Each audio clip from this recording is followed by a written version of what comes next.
So here we are with a little breeding shed update.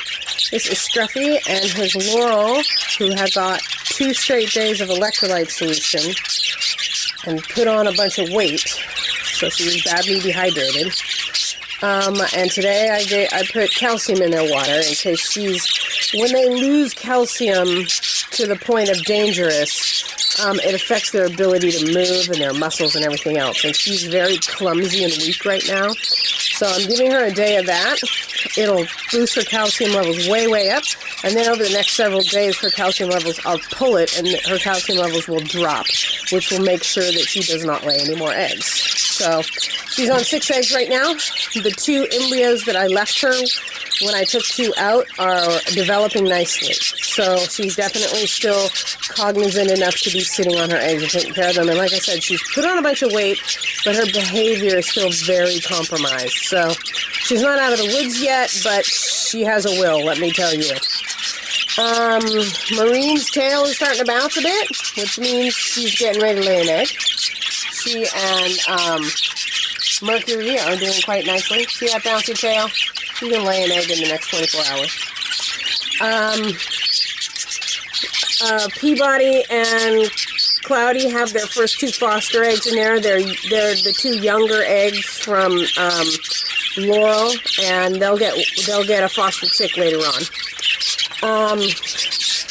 This was Bubba and Gidget. I checked Gidget's eggs today. They are not developing. So all of her embryos have failed within the first 2 or 3 days of development, and they just stop. So she's no longer fertile.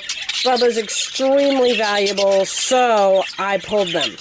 I first took her. I was going to leave Bubba in here because I'm going tomorrow to another breeder's. Actually, I think I'll take my camera and ask if I can show you guys his setup because he has the most pristine setup. But anyway, and he's got a few females for me to choose from. I'm going to see if I can find a nice plump one and bring her home for Bubba so I can get some chicks out of him this breeding season. But I took Gidget out and put her in the girl's flight cage, and she literally sat on the ground and didn't move. Very, very distraught. What's going on? I don't understand. And I watched her for a few minutes and she didn't move, so I said, you know what, she gets Bubba for the night. So I caught Bubba and took him over there and released him in there with her. She instantly saw him and they both flew up to a perch and started having the discussion about what the heck just happened, where's our eggs, what happened to our nest, and so he's being supportive, and I'll catch him tomorrow about midday and bring him back in here and let him lay claim to this cage. I'll hold the female in quarantine for a few days to make sure she hasn't got any immediate issues going on, and then I'll put her in here with him so I can get some chicks out of him because he is one of my best birds. So this cage is empty. Izod and Witch are gone. Well, they're not gone, but they're not breeding because all their eggs are infertile and Witch can't foster. So the next move that's going to happen is tomorrow is Lilith's cull date. So we're going to look in there. Last time I checked, I think she said she had 2 out of 4 eggs that were fertile and developing. I'm hoping we still have embryos going there. What's going to happen is I'm going to take her 2 embryos out and give them to Angel, who's a hen that knows how to get a baby through the first 24 hours. And I'll take 2 of Angel's blank eggs and give them to Lilith as a placeholder so Lilith can foster later on. Now, I have no way of knowing whether Lilith is really a bad parent or not. It could be she just got unlucky and had 2 non-viable chicks in a row. She is an older hen. This stuff happens. But I will not be fostering her any brand new babies. I will wait until they're a few days old and have some robustness to them so I can make sure that she takes care of them and they won't die immediately. So, let's see. Who else has a cull date Saturday? Oh, it's these 2. This is Kobe and Coco, who throw me the most awesome babies. But the thing is, they've done this twice. The first time they managed to raise only 1 baby because it was the dead of winter and most of the embryos died. And the second time, they raised 2. So I don't remember why they only got 2 the second. Oh, because I culled them. I culled them down to 3 and one of the eggs didn't hatch, so they raised me 2. But this time I have a huge number of foster spaces available.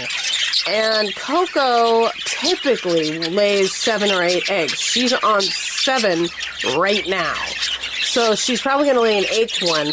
If they have good fertility, I'm hoping to get a half a dozen chicks from these guys. And it may be the last time I breed them because Coco is 4 years old. So it might be time to retire her. But I would love it if I could leave her with 3 embryos and sprinkle a few of the others around. Well, actually, I wouldn't take out her embryos. I would wait until her chicks hatch, and then after the first 3, start fostering them out as they hatch. Because Lordy knows I have enough room. So I'm excited about that. Let's see. I think that's about it. 10-6, 10-6. Yeah, that's it. I'm still waiting. Oh, okay. These 2 still seem to be having a conversation. These 2 clearly are not. I have talked to somebody that had the same thing, a male that only seemed to like males, and she said they're late bloomers. And her male, when he was 2, finally got around to liking females and was a successful breeder. I'm like, well, Aquinas is 16 months old, so, you know, I don't know. But I don't see anything happening here, and I'll probably pull them pretty soon. I'll give them a little while longer because it's a new introduction, but these 2 are having a conversation. I can see it behaviorally. You see her looking at him, following him around, he's feeding her. That's 2 birds getting ready to breed. See her crouching down on the perch? That's an indication to breed. These 2, no such thing. So, I don't know.